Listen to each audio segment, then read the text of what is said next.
3, 2, 1. Welcome to the Brute Strength Podcast, where we explore strategies for training, competing, and well-being shared through experiences from some of the sharpest minds in the fitness space. Now, welcome your host, Micah Shoemaker. Like, I feel like Sam Dancer promotes it. But it has L-theanine and like some other things mixed into it. And okay, yeah. yeah, they usually, I swear, like they have a booth usually at Wadapalooza, and I feel like they had one even at Rogue one year I went, where it was kind of like an instant coffee. Yeah. I think Strong Coffee has an instant coffee now. I don't know. Yeah. I saw it at Rogue. That's the only reason or not Rogue, but Maybe I'm Wadapalooza. thinking Strong and not Super, but either way. So this one has L-theanine in it, which is like, I don't know if you're familiar with L-theanine. Educate me. It's an amino acid that it kind of helps balance out when like the caffeine to where you're not like jittery. Oh, yeah. I had to cut back on coffee about a couple years ago. I feel like I was having heart attacks every day. It was very bad. Very bad. Yeah. It's not good. Yeah. I'm the same way. If I'm like hungover, I can't drink coffee. Where most people are like, give me a cup of coffee, you know, like I'm like the opposite. I'm like, I just need to lay in a ball. Don't talk to me. Laying a ball. Yeah, that's a real thing. That's a real thing. But I'm 26 days sober on dry January, so. Oh, no kidding. I can't tell you the last time I've had a drink. I don't even remember. I honestly don't even remember. It's not even tempting. Wow, good for you. I feel like Even shit better. the next day. You can never, you never feel hungover. That's the best, like, feeling ever. I don't know that my brother knows what that feels like, but. Well, that's facts. That's facts. I love him, but yeah. I just, so someone asked me the other day. They said, "How was Miami?" And I said, "Well, you want the real takeaway? I'm not cool enough for Miami. It's the facts." It was Sean. That's who asked me. Sean asked me, "How was Miami?" I said, "Yeah, I'm not cool enough, bro." Yeah. Just My friend not. Sean or our friend Sean? Yeah. Him. Okay. Yeah. I love Sean. Yeah. Wait, who are you talking about? You're talking about Sean Pastuch or Sean like our like? Oh no, Sean, like your friend, the guy that runs Okay, the real estate agent. Yes. Okay. Okay, yeah, just want to make sure. No, Sean Pastuch and I are on that type of level where we're talking about getting hammered in How was your Miami. day today? Yeah. Yeah. No, I hear. Hey, bro, did you get smashed last night? No, we're not on that level. Honestly, I'm not like Miami cool anymore either. That was 10 years ago probably, and now I'm like, we were in bed by 10:45, and we Did you left at grow 5. up? It was a shit show. Did you grow up in Miami? We were born in Miami, me, Matt, and my other brother, but we moved. I always like to say like 1992, but that might not actually be facts. But it was like I was going into kindergarten in Naples, and Matt was very young. So we were born there, but grew up in Naples. Okay. Okay. Because I'm just wondering, because Matt seems like he has this just like not only affinity for Miami, that may be for other reasons, but it just seems like it's like a second home. And so I was just wondering, well, maybe he like grew up there since he was like 12 or something. And then I was like, oh, that makes sense. But no, that's not the case. Okay. Nope. And he does not know a lick of Spanish, barely. But no, I think for him, it was actually after college, a lot of his friends that he played football with lived in Miami. So that he played at Central with. And so from like 21 to, in his early 20s, he would go travel and like hang out with them. And I think that's when he first kind of experienced Wynwood and, the different other like boroughs of Miami. So he didn't really experience that till he was older, like a young adult. But and then I think his affinity for Miami's kind of grown through there. So yeah, not from growing up there. So you moved to you moved to Naples when you were very, very young, kindergarten age. I don't even know how old you are in kindergarten, like 5 years old, I suppose, 5, 6 yeah. or yeah. You're young, very impressionable, put it that way. So you moved to Naples. And I would assume you're in Naples until you go off to college, right? Is that fair? Yeah. Mm-hmm. And then you go off to college. I'm just getting people like caught up on your life here so we can get into like the meat and potatoes of things. Yeah. And then do you are you a trader like Matt and you go to the north, or you stay in the south? A trader in terms of college. Oh, I was Yeah, in because he Central goes to Florida. Central Michigan, right? Right? Yeah, I was in Central Florida. See? Central Florida, yeah. Okay. And my college, so my undergrad degree was in a bit in business actually. So I didn't get into my Interesting. career until I was already in my 30s Do into you the think? career that Yeah. Do you think going to school for business is a waste of time and money I'm for that 100%. matter? So one more 100%. time, she just said that going to business or going to school for business is a waste of time, money. I agree too. I Yeah. wholeheartedly agree, and and without interjecting my own opinion, which I have a very strong one on of this topic. Why do you say that? Because a lot of people listening are going to be like, "Oh my God!" Especially when we start to get into like what you do for a living. Like, why is that? Yeah. So first off, I want to say I didn't go to school. Well, my primary reason for going to school was to get out of my parents' house and to Yeah. have a good time. I always was an academic, so enjoyed academics. So I definitely knew I wanted to go to college, but Mm. the primary reason was more having a good time. But and then get a degree while I was there. And my general academics while in college reflected that. But I actually went in At least you're with honest. the intention of getting a medical degree. So Oh I wow. wanted to potentially be a doctor or something along those lines. Mm. So my degree, like you had to claim your degree, or your Mm. major, and mine was micromolecular biology because that was the track for medical Don't even know at what that UC. means, but that's all good. Me Doesn't either. matter. I went to my first biology or like sciencey class and sat through one class and then decided, nope, this is not for me. Mm. I was not mature enough to like, I was like, this is not what college is about for me. And I immediately dropped that class and kind of floated around for 2 years. So I didn't really know what I was going to do. And then Mm-hmm. this is a true story. This is a true story.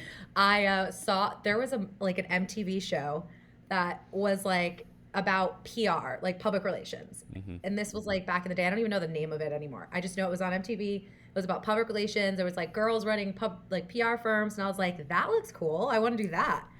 And so and so I looked up public relations at UCF. You had to be at a certain GPA because it was like a college you had to apply in, like a sub college you had to apply Mm-hmm. towards. Yeah. You needed a certain GPA, and I ruined my first 2 years of college. My GPA was crap.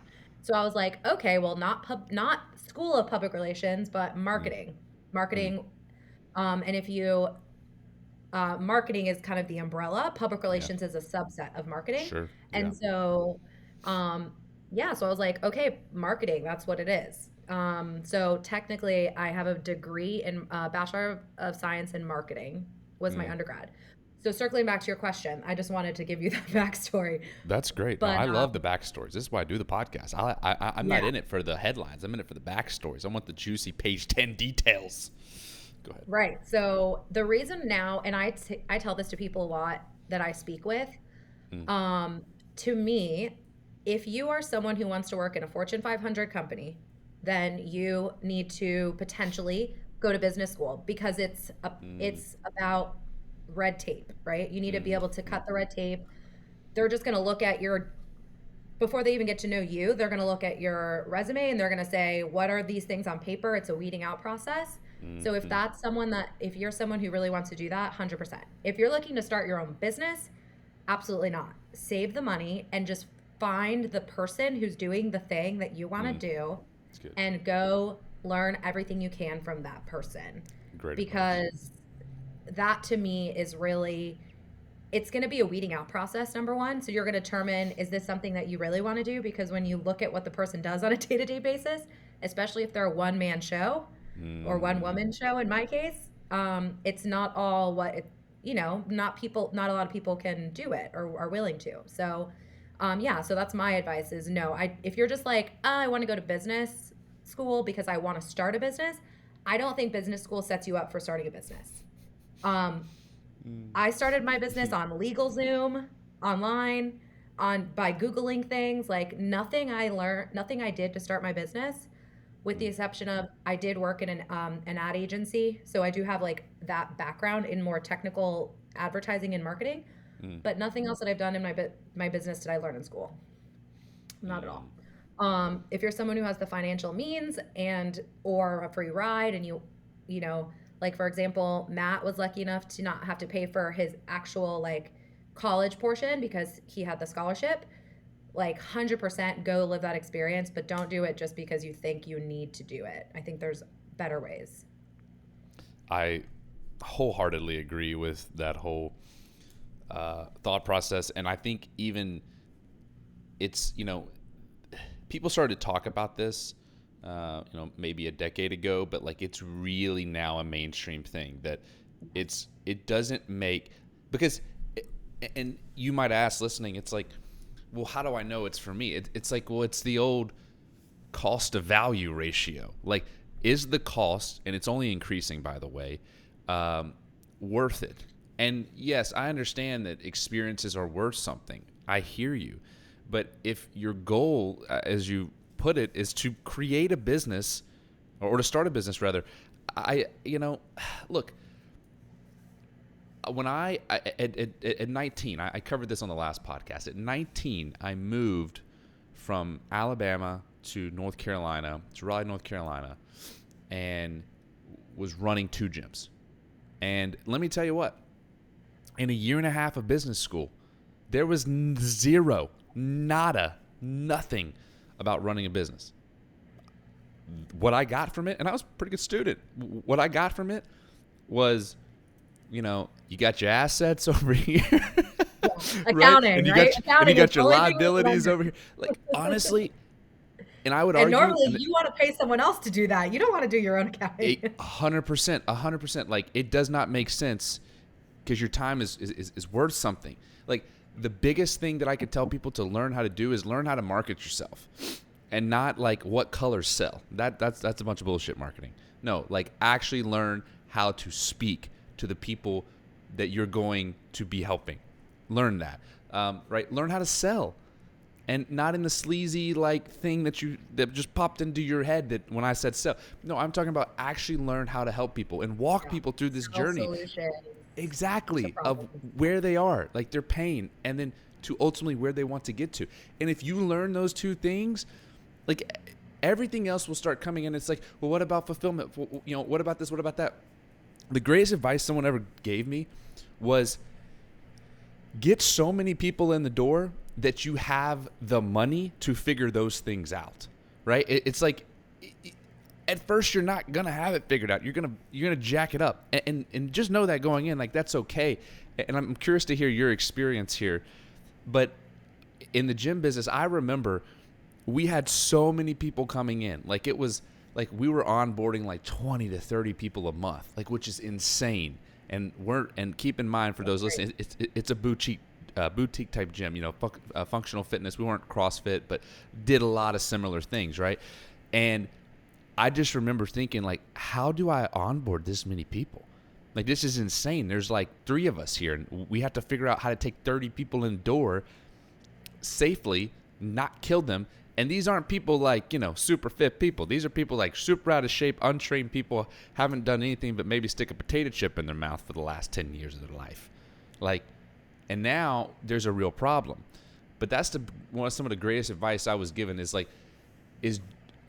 do so well at the front of the funnel that you have to figure out the back end of the funnel. And so many people like had this 20-step business plan, and I'm like, well, here's the reality. You spent 3 years getting to the 20-step business plan that you never got to step 4 because you didn't do step 1 well. I was thinking that as you were talking. It's like, I think a lot of those things, like creating the structure and needing to do all these things. One of the best advice that I got from a mentor when I first started my business was like, hey, you're licensed? Yes. Do you have a table? Yes. Okay, go start treating people. Like, do it. It doesn't need to be perfect. I think I didn't create as many barriers, but I am someone who's like, all right, I want to have a website. I want to do this. but I think people create these checklists as a almost like subconscious thing to like not actually just start doing the thing today. And business ownership has actually a really low barrier to entry, depending on what you're doing. But like, if you're starting a gym, it has a fairly low barrier to entry. If you're starting your own practice, like in my case as a clinician, pretty low barrier to entry. Like you have to make sure that you're legal, you're licensed. But literally, when I first started treating, I had a portable table in the middle of CrossFit Naples with no treatment, specified treatment area, like treating around class times. And and that was okay. Like that's what got me going. So for sure, I think like all of these steps kind of create more unnecessary barriers to get started in doing the thing that you just need to start doing. And like I have classmates that all are working at for other people at the moment, and they reach out to me and they're like, all right, well, I'm working on this, now I'm working on that. And I'm like, just start doing what you want to do. Like don't create more barriers for yourself. That's good. So you're a doctor of physical therapy. When was the point, because you went through this stage, you had the molecular biology stage, right? You had the marketing stage. I'm just doing this so my brain can put things in nice little buckets. So correct me if I get anything wrong, please. But at what point did you go, okay, you know what? I actually want to do this thing over here. Like, where did that light bulb go off for you? Yeah, so I was working in an office as an advertising executive and doing really well at my job. Like I worked in automotive advertising at the time, which basically the commercials you see for your local dealerships on TV, that is like, it's called tier 3 marketing. So we worked with local dealerships, and I was managing a really big dealership in Florida, a dealership group that was based out of Florida. And I was just kind of bored with what I was doing, and I started doing CrossFit when Matt opened his first gym in 2013. Like 3 months after the gym opened, I started doing CrossFit, and like most people that are probably where we're at now, like got obsessed with it and wanted to start coaching. So I started coaching in 2014 and was just like coaching either 6 a.m. classes or 6:30 p.m. classes while I worked my 8-hour job in the middle. Wow. And so while I was coaching, and then weekends, I'm sure as well, if I were to look back.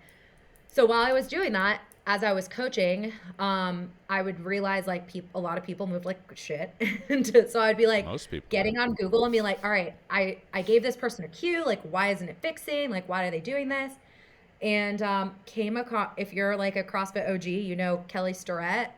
So came across some stuff from Kelly Starrett and was like, oh, he's a physical therapist. And he owned at the time owned an affiliate. This was in 2015 or 2014, 2015. And so I started kind of throwing that idea around like, in my mind, not really telling anyone yet, but I was like just looking up like programs, like mind you, business students. Dropped out of all those science classes in college because I didn't want to take them. So I had to put in a good amount of work before even applying to PT school. At this time, I'm in 2015, 27 or so. So yeah, so like that was kind of the catalyst for it. And then I started telling my friends, a couple of my friends that were close, like, hey, I think I want to be a physical therapist. And literally they were like, you're just going to work with old people, like bariatric population, which is like your obese population. Like that's all you're going to do. I'm like, no, I've seen people doing this like with active people. Like, I think it's not just that. And so I got a lot of like, not a lot of positive reinforcement, but if you know me, I'm like, okay, you told me I can't do this thing. Like, I'm going to do this thing now. And that was just like more of a reason to do it. So I quit my job in 2015. Literally, it was a Thursday. I was planning on telling my boss the next day, Friday, because, you know, like give them the weekend, you know? Sure. So it was a Thursday. I'm sitting in my office. I get a call from my boss, like, Nicole, we want to talk to you. It's my boss and the general manager of the office. And they're like, so-and-so has been having issues. Like, we want to transfer more account. They basically were like about to give me a promotion the day before I was going to tell them that I was quitting. It always works that way, And I was at least in like, the movies. and they're like, oh shit. And I'm like, Yeah, so I'm deciding to go back to school, and literally this is my boss, I'm not joking you, said fucking CrossFit. Like that was literally his words. And It's so great. I gave them like a 3 month notice because this job is, fairly high pressure. I was managing a lot of things, and I wanted to like never burn a bridge. So I gave them a really big notice, like transitioned out of it. Eventually ended up going back during the process to work part time just because I needed some income. Yeah. But then eventually went into PT school. So long winded story, but I always knew that I was never going to be working in the traditional setting. Like, yeah. So Yeah, I love stories like that because, a lot of people, it just makes sense to go be a part of, an existing practice, to go do something that's very safe, that's very predictable, that you know, there's these huge cuts with insurance, and like there's all these things that are designed to ultimately help them be, successful. That's great, and it's really cool to hear someone that kind of goes against that grain a little bit and tries to figure it out for themselves. That old saying, the pioneers get slaughtered and the settlers prosper, is unfortunately true in a lot of cases. And it's I guess it's encouraging, refreshing maybe is the right word, just to hear someone that did step off the nice paved road and do something a little bit different. Because it's, you look back and you look at CrossFit in general, you mentioned that up front, you said fucking CrossFit, right? It's so, like, if you take a 10,000 foot view of this, it's enamoring what CrossFit has done. And I'm not talking the sport, I want to be very clear, but just the ecosystem of CrossFit and what it's afforded other people and avenues. And I'm not saying your business is solely 100% CrossFit, because I know it's not, but nevertheless, oftentimes you see these seeds kind of form and have their roots in CrossFit, and then they grow into something else. They grow into their own thing, as you have. But it's, I don't know, it's just something that's really, really neat to me, because CrossFit still isn't huge. Like, we think Right. it is because we're in it, but in the Right. grand scheme of things, compared to, like, this is going to be the most redneck thing I say all day, but compared to like NASCAR or, soccer, it's, golf is a great example of this. It's been around, forever and ever. Amen. Like, we're just not even remotely on the same playing field. Yeah. Also, the second thing you said was more redneck than the NASCAR thing. Forever and ever, amen. Who sings that song? Oh yeah, I don't know. I'm terrible at songs. I can hum them. I just don't know who sings I them. know I have it like in my head, but no, I agree. And honestly, I will tell you that Matt was a catalyst as well. Like obviously CrossFit, but then you know I think it's obviously like humble beginnings.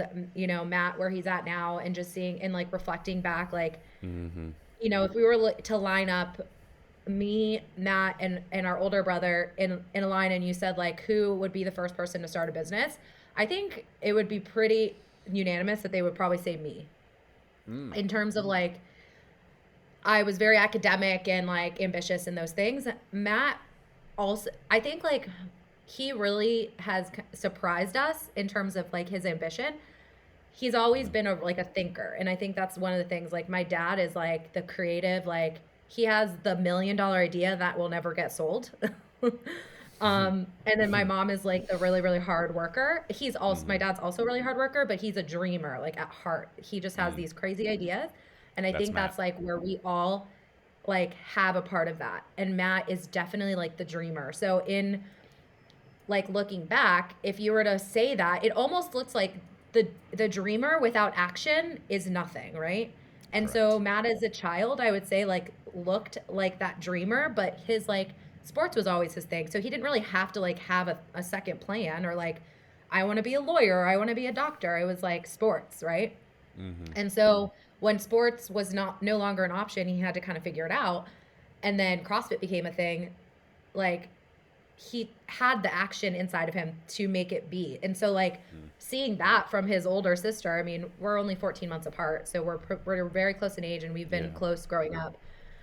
But I was just like, okay, like I know I can also do this. And so definitely the CrossFit side of it, being with Matt, like working with Matt, we've pretty much worked together on and off since 2014 in some capacity.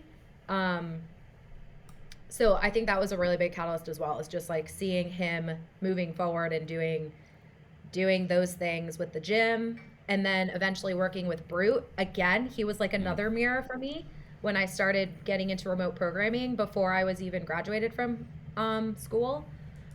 I felt this pressure because I was, I'm 36 now. I graduated when I'm about to be 37. I graduated school when I was 35. So I've only really been in this thing for almost a year. But I've been working, like taking continuing education, like being obviously strength and conditioning coach is important when it comes to this stuff. And I feel like I've been working towards this the entire time, like, having to do my things in school, but like always been growing my path since day one. So when I finished on day whatever that was 4 years later, I was like, hit the ground running and starting my thing, Technically, I think I was working with James, possibly even Emma, before I was like officially a physical therapist licensed, but in a capacity like working with them because I had the background knowledge of CrossFit. I had enough information that I needed to understand, red flags and things from the medical perspective. I was towards the end of my schooling anyway. But yeah, so I really think like seeing Matt go towards like the remote programming side when he started with Brute, I was like, okay, I see this thing blowing up. Like I need to get in on this now before it becomes a thing. And then COVID happened and the healthcare system had to do a 180 and start doing more telehealth and more of that type of stuff. Because before, if you were telling people like, oh, in 2018 that they were doing, like you were treating people 100% remotely, they would be like, absolutely not. I literally had conversations with people that said that. And now I have people that in 2023 that are leaving their jobs and starting only like that were full-time clinicians that are leaving their jobs to do remote work. And I just think it's funny. Like I saw that. And again, Matt kind of mirrored that for me. I was like, I see where this is going. And so that's what kind of got me starting to educate myself. And, my background, I worked with Active Life. So like that was a really big catalyst for me being able to do what I can do now. But yeah. One theme that I see from a lot of successful people, something that I picked up that you said as well, is that despite having a job, quote unquote, to like pay the bills, like do the necessary things that we all have to do in life, that was maybe not the ultimate thing that you wanted to be doing. What I find is that those people in particular continue to craft what it is that they want to do. They continue to refine their, whatever you want to call it, their passion, their skills, right? It's not this zero-sum game. And oftentimes it kind of looks like, like a roller coaster kind of ramping up its track there. And it because I hear people all the time that's like, oh, it would be so cool to like get paid to remote coach, or oh, it'd be so cool to have this remote. Like, bro, girl, I don't think you understand how hard it is. Like, you see it and you go, oh, you're successful. But for one successful person, I can literally show you 100 that have tried and not been successful. It's hard, right? It is challenging. Right? I was literally just talking to someone the other day. I said, I'm going to do a podcast one day. And I still am, but I want to craft it. But, the podcast is going to be, so you want to be a coach. The harsh reality. And the harsh reality is this. 9 times out of 10, you're working another job, or jobs, plural, to be able to supplement this thing that may or may not even work out. And because you're a nobody, it's going to take you some time. And you need to really be good at it. And you have to actually give people results. Oh, That's tough, Yeah. right? And so I think people look at this thing and they, and they may look at you and they go, oh, well, she did it. Or they may look at Matt, oh, well, he did it. Well, yes, those are success stories, there's no doubt. And I believe that, if you put in the work, as cliche as it sounds like, you can be there too. But like, the gap is the work. And I just think, this is just my perspective, people just don't realize how much work it is. And I'm so grateful to have a platform to be able to talk about how tough and how hard it is, and not in a woe is me or you should feel for me, or no, everyone has their decisions and you ultimately live the consequences of those decisions, good or bad, not denying that point.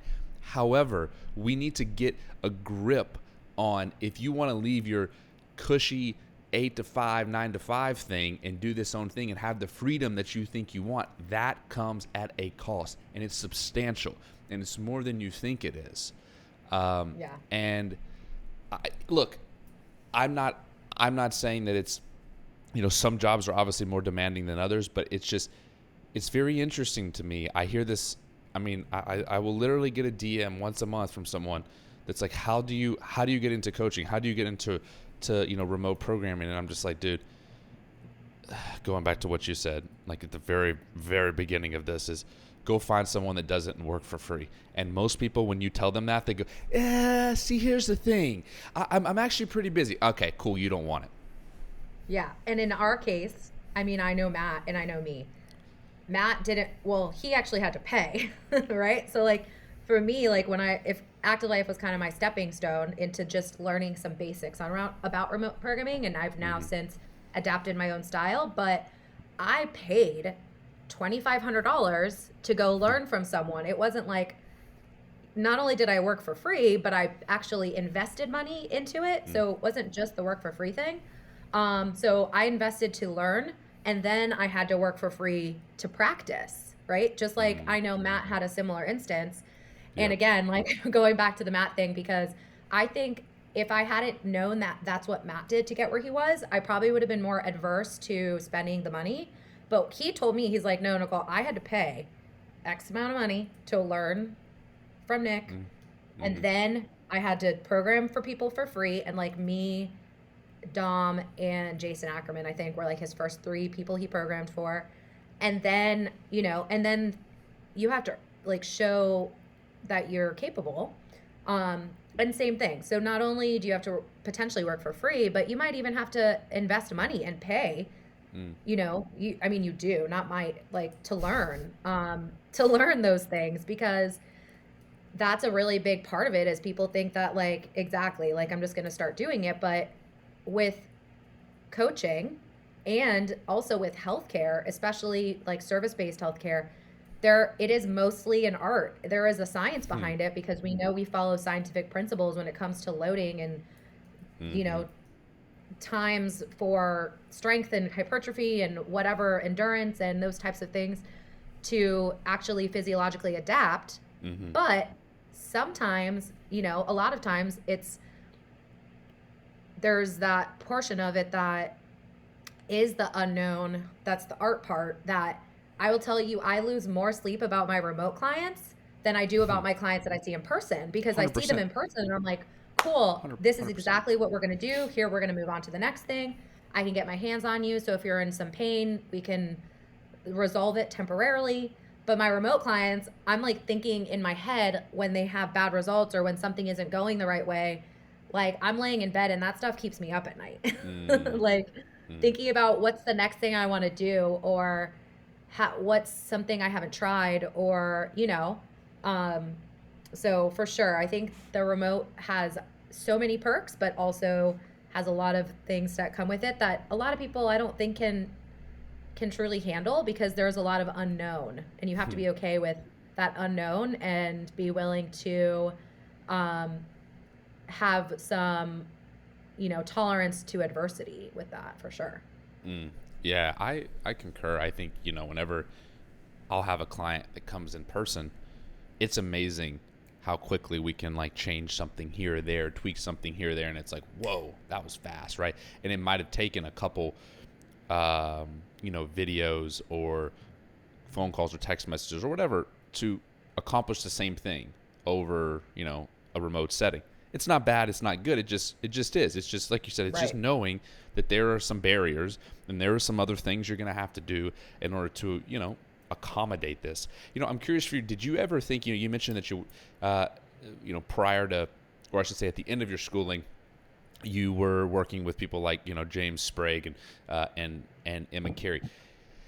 Did you ever think to yourself, okay, not that this is necessarily the goal or where I want to be ultimately. I'm not saying that is like, this is the pinnacle of my success. I'm not saying that. But did you ever think to yourself, man, like I really want to work with like high level athletes, or, I know you kind of tongue in cheek earlier about the bariatrics and geriatrics, and that's quite funny to me, but I'm just curious, like in your head, were you going, man, I'm going to get out of here. I'm going to be working with some of the world's best athletes. Did that ever cross your mind? I knew that, I guess like in my case, it's a little bit different because I always knew that the proximity of my brother, I could ride the coattails a little bit. So I would say that, not that I knew for a fact, like that's definitely what I was going to do, but I always knew that the opportunities were there in terms of, if I was providing results, that that would definitely be a thing that I would do. So I think like it was kind of a natural transition to work with people because I think Matt and I have a lot of trust in each other, and he knows like this is the thing that I do well and this is the thing that he does well, and so that works out. So I knew I always wanted to work with so one thing I knew I didn't want to do was, throughout my schooling, here's what I would go for, is like what I don't want to do. I was collecting all of the information of what I knew I did not want to do, and that inevitably led me to where I am now, to what I am doing and what I do want to do. So to say that I was going to work with elite athletes, not necessarily. Of course, I knew it was kind of a possibility, especially as Matt's kind of stuff has grown. And obviously my proximity, us being in the same city, us having worked together. I also have a background in CrossFit coaching, all those things. So yeah, CrossFit was kind of like my primary lane to be going down because it was something that I really enjoyed. But the great thing about CrossFit is because there are so many modalities within CrossFit, it allows you to be an expert at running, at gymnastics, at weightlifting, so by doing that, I can treat runners, I can treat, people that like functional fitness or HIIT type of things, or boot camps, it all kind of blends in. So I always knew I wanted to work with the motivated population and people that want to come to me because they want to get better, not because, they are 100 pounds overweight and they're wondering where their knees hurt. And I'm not saying, like, those people also need help, but a large majority of the people that are kind of in that realm, it's unfortunate to say, are generally, there's a population of them that are motivated and there's a population of them that are not. And the motivation, just like with remote coaching, the motivation is a large factor for your success in anything that you do. How much does this mean to you? Right. Totally. And so like we can give you the best that we can provide, but if you're not executing, the motivation isn't there and all these other things, then the outcomes are bad. And I want good outcomes, right? I'm going to pour my heart into it. So I want you to pour your heart into it. And that's really where the population that I want to work with, if they align, it's because they're motivated. This thing is really important to them. I am out of network, like in person as well, so I don't take insurance. So like these people are paying out of pocket, and it means, they got skin in the game, which means something, right? So, yeah, does that answer your question? Yeah, no, that was great. I agree with that. There is no, it's hard to make people motivated, and coming from a background and for 5.5 years where I was in the gyms, was coaching, Gen Pop. That is the number one thing, without doubt. You were there because of and God, this is gonna sound horrible, but this is why I'm not going back to the gym business, because now I'm just too brutal. I'm too brutally honest about shit. You know, I just say it like it is. It's like you're there for some superficial ass reasons, right? It's because like you saw an Instagram ad. Now this shit's real. People, and these are things I'm about to tell you that they're not me making shit up. This is real stories I'm about to tell you. Like you saw an Instagram ad, and that Instagram ad made you feel insecure about yourself because this chick was hot and she was in her bikini, and you were like, I'm fat. I had a lady tell me that. You're in there because your husband said that he wasn't going to have sex with you because of the way that you look, right? The point being is this: those things are hurtful, and I'm not taking anything away from that. Nor am I saying it's right. Nor am I saying it's wrong. I'm just saying these are the things that happen. These are the series of events and facts as they were presented to me. What I am saying is this: is that oftentimes the people that were less successful came in for these reasons that weren't of their own interest, of their own intrinsic motivation. Like I want to do it for me, not for someone else. Like those things can be there. I'm not saying that they can't be there. They're wrong to be there. I'm just saying that the people that were highly, highly successful did it for a reason greater than that. It was for their own mental health. It was for their own sake of discipline. It was for their own pursuit of progress. And those things, in my opinion, and from my experience, were much more palatable and powerful than these superficial ass reasons that people gave me. And I heard them all the time. You know, obviously I'm not a therapist, and it's not my job to sort through those types of things. I don't know how to do that. You know what I'm saying? I can listen, but the reality is I'm not giving you advice about your love life. That's the honest truth. Sorry, girls. What I can do is, if you really want to get in shape, I can tell you, you know, what to eat, how to train you, those types of things, right? But there is that component in which, and I get it as a coach, as a physical therapist, I get it, that we're all this like / couch therapist. And that's a very interesting interaction, because as we're, in your case, treating these people, or maybe in my case, as I'm coaching these people, they're telling you things about their life. They're telling, because they trust you. Because if you're good at what you do, I believe that these people truly trust you and you trust them, and they're going to tell you some things that are vulnerable. They're going to tell you some things that go, oh man, I don't think I should know that. But they're going to tell you. And it's amazing what they will tell you. I'm sure we could just have a whole podcast about spilling the beans on some of those conversations. But I'm interested to hear, as your practice has grown, as not only do you treat, you know, elite athletes, but you just treat everyday people that, like you said, just want to get out of pain and just live a better life. Like, that's inspiring to me. How have you worked through, you know, that sort of thing, right? Where you almost feel like you're like their therapist in a way. It's the weirdest phenomenon, and like you don't really realize it until you're like 10 minutes into that conversation, and you're like, these people really, really mean this. They're like wanting me to like have some advice for them, and you're like, I don't know, I have no idea. Has that ever happened to you, or am I just a psychopath? Yeah, no, that happens frequently, but I will say I don't really turn away to that stuff. I probably am honestly giving people unlicensed psychotherapy prior to them asking. You're better than me.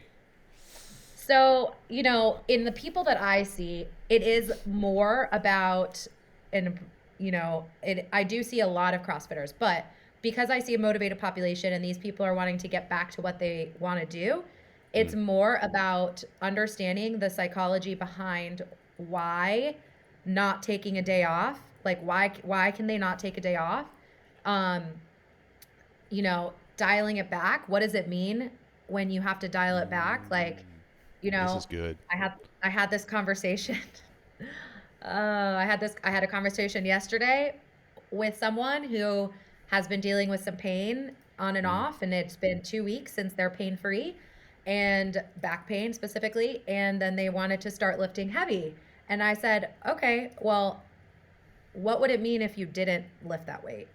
Like, you know what I mean? Just starting to understand people's motivations, because I think I've personally been in the case where I've been injured. You know, I also have an ego. I also like to compete. We And all so do. I've been there and I've been in their shoes. Obviously not when you're talking with an elite athlete, that's a whole nother conversation. It's a lot harder when like your livelihood is involved. And we segue to that, but Yeah.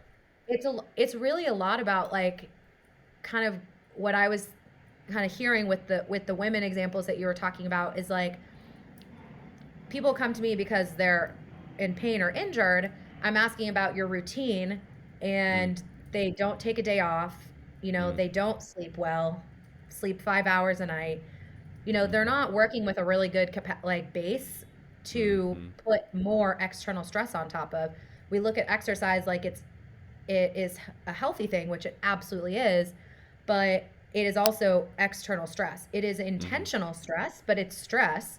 And so if you're working on very little fumes and you're adding more stress Yeah. to the scenario, you know, the results aren't always going to be favorable over time. Eventually your body's going to stop you. And this is a big conversation that I have with people. And when I say like, okay, well, why can't you take Sunday off? Well, I really just don't like how I feel when I'm not moving. Okay.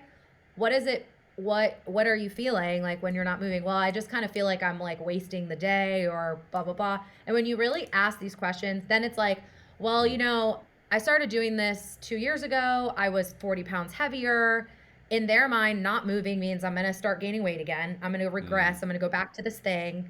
And so really when you start to understand people's motivations for these things, it really oftentimes when I hear, and this is men and women alike, I would say more frequently with women, when they are worried about how many calories they're burning in an exercise, not taking a day off, doing a double day, like literally repeating the same workout, like going to a HIIT camp and doing the same thing, like a double camp, literally repeating the same exercise back to back. All of these things, the underlying motivation oftentimes is like falling expectations of like this fitness or weight loss or whatever it is. And so like if I don't have conversations with those people, whether or not they change their ways or not, you know, I'm not doing my job. And so I'm here to just educate and say like, I say this on a weekly basis. And when I talked to Emma last week, I said like, for the record, how many rest days do you take? And it's like, always take a Sunday and usually an active recovery day that might be a little bit higher volume during like season training, you know, higher intensity on that day. But generally it's more of a recovery day. And like the elite take 1 to 2 days of rest and are elite high performing athletes. And if they can do that, then the average individual certainly can and should. And so that's something I say all the time. But, you know, for me, the motivation factor with my population is wonderful, but it also comes with a double-edged sword of overly motivated at times, like wanting to do too much. And I'm starting to think of like little talking points because I'm going to be talking at the camp this weekend. At the Burt camp, and a couple of things that I talk about is like, is it overuse or is it under recovered? You know, and most times the people that I see is not necessarily like that CrossFit class, you know, even if they were exercising 7 days a week, I bet you not that I think that they should be doing that, but I bet you if they improved their sleep quality and increased their nutrition, their capacity to do that thing would probably improve and maybe they wouldn't be in the position that they were in. So it's not always necessarily the work you're doing. It's the body that you're going into this work with that is not optimal. It's amazing to me how many people get so few hours of sleep. I mean, my wife calls me the sleep princess, and I am. I mean, I'm like a 9-hour on the reg. Yes. I was reading something the other day about how women need more hours of sleep than men. I don't know if you know that stat, but I was reading I'm going to tell you why. And I don't know if this did it say why? Because if it did, I'm going to see if my theory aligns. Yeah, they were talking about some hormones, some stuff way over my head. But okay. Yeah, anyways, I would love to hear your reasoning. my theory is because women carry, and so put women first and then put like business owners next. And then like if you're both of those, the amount of mental load that we carry on a regular basis, especially if you're a woman that has children and other things, like Oh I don't gosh, have yes. children, but if you are someone that, you know, my fiance has a, love him to death. I'm sorry, I'm calling you out. But toilet paper just shows up. Like, where do you think that toilet paper comes from? Who's keeping the mental list of when toilet paper needs to be purchased? I don't know, probably Ashley. Does Ashley buy the toilet paper? She does most of the shopping, but I do most of the list because I am a lot more organized. No, that mental load in our household would be this guy. Okay, so then, And she oh, would say that. see, that's probably why you need more sleep. So I'm not going to say it's only for women, but I do think the mental load adds to your sleep needs. Oh my gosh. I Look, don't know. That's just a theory. I've said this on this podcast before. The best thing you can do is get a consistent sleep routine. I cannot stress that enough. And I have heard so many people talk about this, and it's like, okay, whatever. Like everyone says this. No, but when I did it, game changer. I wake up without an alarm. It is amazing. It is phenomenal. I still can't do that. I probably could do it, but it would make me very anxious, and so Then you I wouldn't sleep well. don't do it. So I need an alarm. But I think if you wake up at the same time, generally your body's going to start waking you up. But yeah, to me that has more to do with the anxiety of like not knowing that, because I've overslept for things in the past. So, I mean, I say this to my fiance all the time. Waking up in the morning is the hardest thing that I have to do for the whole day. See, it's so interesting that. And that's on 9 hours of sleep. Yeah, but and I'm sure there's some studies behind this, but I am so interested in people that have trouble waking up. Like, I have zero trouble. Like, as soon as my eyes open, and granted, I do wear a sleep mask because let me tell you, if you have any type of light in your room, you should wear a sleep mask. Oh my gosh, game changer. And if you're asking yourself, well, Micah, how much light is too much? If you can put your hand out See anything? Yeah. and you can see your hand, any shape or form of it, it's too light. So it needs to be pitch black. You know, I'm a big fan of sleeping, you know, like 65 degrees, like it's cold AF. Like, I'm trying to convince Same. my That was literally going to be my next question is, when do you put the air on? I'm trying to Because mine convince is my also at 65. I'm trying to convince my wife to let me get one of those like sleep 8 things. And not that it has to be that one, but I want something that's like with the pad, the cooling thing. I want one so bad. Let me tell you, I'm a hot sleeper. Bob's are at sleep 8. I wake up and I'm sweaty and it's gross. And I'm just, I don't know what it is. And it's not like I got all the shit. Like, I have one, because I push everything on the other side of the bed. I have one sheet. Like, so it's not like it's, you know, I'm putting all these blankets and clothes and stuff on. It's like, nah, it's, you know. So anyways, all that to say, like, if you do not, people listening, if you do not take your sleep incredibly seriously, you are missing out on the greatest legal drug known to man. You are. It's bonkers. I agree. Like it just is. Huge fan. I think the sleep thing is so important, but I will say, like, I personally am someone who at times struggles with the ability to fall asleep. So I know, Yes, and if you're raise not, my are you hand like for that? 100% because you my like that mind as is well? going. Yes. So I also know, and like the occasional like anxiety that pops up where I just won't, sometimes it's just hard to fall asleep. Sometimes I literally, not as often, but it'll be like 2 a.m. and I'm still awake type thing. And so I think that as people that have kind of figured it out, it's hard. It's easy on our side to be like, look at this wonderful thing we have. But there are people out there that really do struggle with falling asleep, staying asleep. And it almost feels like this unattainable thing. And so I think for anyone who is doing that, who's in that camp, that's like just kind of given up, like, you have to put time and effort into, like, it's taken me a really long time to get to where I am, I personally feel. And even then I still sometimes struggle. My fiance is like, I'm tired. Tired You're to like, asleep happens in approximately 60 seconds. And I don't understand how it happens. So like I say that to say like I don't understand how he does that. So I'm sure there's so many people out there that struggle with sleep that are just like I don't understand. And I think it really does start with like I agree. I also wear a sleep mask. I keep my air at 65 degrees. Um, like finding a routine. And by no means do I have the perfect routine, right? Technically, we shouldn't be watching screens, but we have a similar routine. We watch TV till 9 o'clock, and then we lay in bed, and we'll usually either he'll read. Sometimes I'll read. Sometimes I will honestly just play on my phone. That's probably maybe that's why I can't fall asleep. Or sometimes we'll just talk, and then usually by like 9:30 we're turning the lights off. And like it's not perfect according to science. Like you shouldn't be looking at screens and all these things. Like, but it's kind of what we do. Um, but it's the same thing and it's around the same time. And I think like that's the first step is like the creating the consistency I agree with around that. it.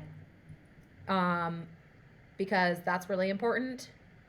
But I do think like, yeah, I just want to say that because I think I say this all the time, but I know there's people out there that really struggle. You know, I can't give out pharmacological advice, but like I personally like to take a little melatonin. I really like L-theanine, which is the amino acid that I talked about before. That's Right. like a kind of like a nervous system like suppressant, but like when I say this, it doesn't make you feel like drowsy or any of that. It's just like, Yeah. Yeah, I've taken it. Yeah. Now, yeah, I think it's in like ZMA or something. I could be wrong. yeah, Maybe it's not. magnesium. So like those are things you could discuss with someone who maybe a doctor or whatever that could help you figure out dosage. But those things personally have really helped me out. And I'm also a really big proponent of ashwagandha for like Yeah, Joe for Rogan talks about that a lot. mild anxiety. Um, yeah, so like it takes time, but sleep is I think wonderful. I think that's the thing. If I speak from personal experience, the thing that keeps me from sleeping, right, is anxiety. And I remember I went through a stretch a few years back, and that's exactly what it was. I mean, it was 100% anxiety, and I mean, I tried what felt like everything, journaling. I tried different apps like meditation apps, you know. I mean, I tried the no screen time. I tried the reading. I tried the sit and do the belly breathing shit. I literally just went down the list, and it it was like, man, nothing seems to be working. And to your point or earlier point, it's very frustrating. Like it's and the fact that you're frustrated just prolongs the process of going to sleep, right? And Yeah. I and if I could share any experience from that time, it's just keep going through it. Keep trying to go to bed at the same time. You know, for me, what I did find that would work is I think I don't know if it was called Calm. That's the app. But anyways, it was like a Yeah, there's a calm like gummy or drink. well, no, yeah. So I tried those as well. I tried all types of stuff. Um, Yeah, other things that, depending on what state you're in, it may or may not be legal. yeah, Anyways, I've tried tried it. all of that. Yeah. I was like, if it claims it, I'll try it. Come on, science, lab rat, whatever. No, but there was an app, right? And the app would essentially go through like a guided meditation. And I do think there is something really, really powerful, specifically when it comes to like taking control of your breath. And it sounds like, Yogi the Bear, kind of hocus pocus at first. And I'll be honest, even at first I was like, I don't even know if this is working or whatever. But that is something that I really did find that would help if, you're not into taking supplementation. And there's a broad spectrum of supplementation out there that could aid sleep. But the point is I think learning how to control your breath and more importantly, being conscious of your breath is a really not only cool skill to have, but it's something that really does down-regulate the body. So, for those of you out there that are really struggling, I think the app's called Calm, and I don't know, you might have to pay 99 cents for it. But anyways, just like Nicole said, if it's anything, or like anything in life, whether it's eating well or exercising, it's just you're doing it frequently. You're doing it more times and you're not trying to be incredibly consistent with it. And We should have a 75 hard for sleep. I'm coining it now. yeah, I would. Because I feel like that's such a thing that it drives me nuts when I see people doing it personally. 75 Z's. I got it. 75 Yeah, Z's. let's do it. I started in my mind thinking a 90-day challenge because I really think I think if we had people consistently doing something for 90 days, there has to be some sort of improvement in 90 days. But then I thought 75 hard. Maybe we call it 75 soft. 75 soft. I don't know if that has the same zing as. I know. Hard. Yeah, but I really think I don't know. I just think challenging yourself to stick with something, like the consistency for 90 days, you have to see a difference. Just like anything, exercise, nutrition, or whatever. But I think that would be a cool thing, and we should look into it. Yeah, I agree. I totally agree, and I think it also helps if especially if you live with someone or your partner or your spouse or whatever. It's having you both on the same schedule is incredibly helpful too. I will offer that as part of my observation from my experience. I'll never forget when my wife and I were dating. She just could not understand that I was going to be in the bed at 9. It was just it was crazy, that inconceivable that someone could be in the bed, feet under the sheets at 9. And now she beats me into the bed most nights. It's 8:26. She's like, all right, I'm getting tired. I was like, okay, well, what have I created here? But it's really important that, again, from my perspective, everyone has a different experience with this, but from my perspective, if you are sleeping with someone, sharing the bed with someone, it helps if you're both on the same schedule. Yeah. And it also helps if you're on the same, not everything, because that's not realistic, but just if you want to be successful at anything and your partner doesn't support or at least try to kind of help along with it, it makes it very challenging. And I'm also lucky that my partner loves to work out. We both track macros. We both literally eat our full separate meals every day. We go to bed at the same time. So, I mean, as someone who naturally resists structure, creating more structure has created a lot of positive influence in my life. So yeah, I definitely think that is helpful. Yeah, I agree. Well, look, if people, because obviously you specialize in helping people get out of pain and not just returning to what they love, but I think you would probably say returning to it better than they left it, right? Yeah. Maybe I'm putting words into your mouth, but it sounded good. It sounded like it could be on an Instagram ad. Anyways, if people are interested in that, how can they find you? Maybe tell them a little bit about, with the little time we have left here today. I know you got a client here coming in, but maybe what that process could look like, who you help. You've kind of gone over a lot of that in our conversation, but that way they can figure out if you're the right fit for them, and vice versa. Yeah. So I have an in-person clinic in Naples, Florida, but I also work with people remotely all over the world. So really active adults looking to, continue to move throughout all stages of life, regardless of what sports you are. Obviously, I have a big influence with the CrossFit population. But so you can reach me at my Instagram handle and my website are the same. It's theresilientathletept.com or at theresilientathletept. And so, yeah, I take remote clients.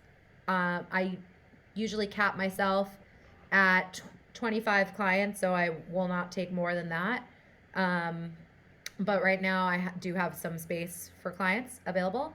But that's all through, similar to what you guys do, all through True Coach, all through an app, we'll set up an initial call to talk about goals, and then everything will be pretty much seamlessly delivered through the app, and then we'll kind of meet up intermittently as things progress to check in. But yeah, so I think those are my main channels. I do have a Facebook, but you know, I don't know if anyone's on Facebook, but our parents and grandparents, right? But I don't use those it are my anymore. two best modes to reach me. Yeah, we'll put those links in the bio or the description below so people can tap them and get to them. So Yeah. I appreciate And I your also want to time. mention, oh, Yeah, sorry. go ahead. I was going to say, I also Please want to go ahead. mention that when it comes to coaches, so Yeah, coaches like education and mentorship is something that I'm starting to also go into. So I think that's I dope. have a pretty big following on Instagram when it comes to, I don't have a big following on Instagram, but majority of my population is coaches and other clinicians because I think like we like to educate each other and kind of continue on. So if you're a coach or a clinician that wants to either learn how to do remote programming or how to help your clients better, that's also something that I do. Ooh, I like it. Coaches need coaches. I believe in Yes, that absolutely. wholeheartedly. I totally believe in that. That's why I've said it so many times. That's why I still have a coach because I think it's just, man, you pour out so much to other people, and a lot of people listening are coaches. I know that for a fact because of the DMs that I get. A lot of people pouring out to other people, and my question to you is like, who's pouring back into you? And oftentimes, what I hear is, well, no one, and I'm like, what? That's insanity to me. That you Yeah. go through I your mean, life. I go to a 1 hour CrossFit class 4 to 5 days a week, and I have for pretty much since 2013. So yeah, I could do it all myself. I literally have a fully equipped gym in the back. I still leave my building and go pay a membership somewhere else, um, because it is important and it's accountability and yeah, definitely we all need support in some fashion. Gosh, I totally agree with that. Well, if you're interested in, like I said, getting out of pain, returning to whether it's your life or sport better than you left it, then hit up Nicole. You can hit the link in the description, or you can click on her IG handle and you can connect with her there. But, anyways, I They appreciate your posted time. for 75 soft. 75 softs. I don't know. I think I like 75 Z's. Okay, 75 Z's. Yeah, because here's Yeah, so I'm a Z per night. Yeah, I get it. yeah, well, but it's not just that, right? So I think about the way things look. I'm a very like visual person. I always think in Yeah. visuals. Like when I describe things, I can't draw, but I will draw them for people, and they're like, "Oh my God, you draw? It's terrible." I'm like, "Yeah, Pablo Picasso. He's like relative." Anyways, so 7, right? You have the 7, and then you have the Z, which also looks kind of like the 7. So there's cool Yeah, designs you could okay. do. 75 soft just makes me. There's lots of things that come to my head. I know, I know. I just think it's Most of funny which because I it's like, can't say on this podcast. Actually, I could say on this podcast, but I would get yeah. some weird DMs. Okay, Yeah, 75 Z's. It yeah, is. 75 Z's. Yeah, and I don't know. We'll chat offline about what like the details are Circle because I know back. yeah, I know like 75 hard has its things, has its points of performance, if you will. So Yes. we'll chat about what that looks like. Like, did you go to bed at the same time? Did you wake up at the same time? Like, within like 15 or so minutes. Obviously there's a little bit of grace. Um, Yes. yeah, Getting um, daylight early. yeah. I'm terrible at that. But huge fan of Right. uh, Andrew Huberman's. When I can, I want to, Talk but about. sometimes the day doesn't work. But I agree. Yeah, I mean, if it was up to me, I would just go outside naked. I mean, fuck it. I mean, there is the new trend, the whole like butthole thing. Wait, you, but man, if people stay to the end, they are in for a treat because you're gonna have to explain this in like a couple minutes. It's like some like literally people that are just like laying cheeks spread, like sun to the butthole. I'm just saying, Google it. I mean, maybe don't Google it. Some I'm things not gonna Google. Google that. I will Look on get. like IG, Instagram for sure.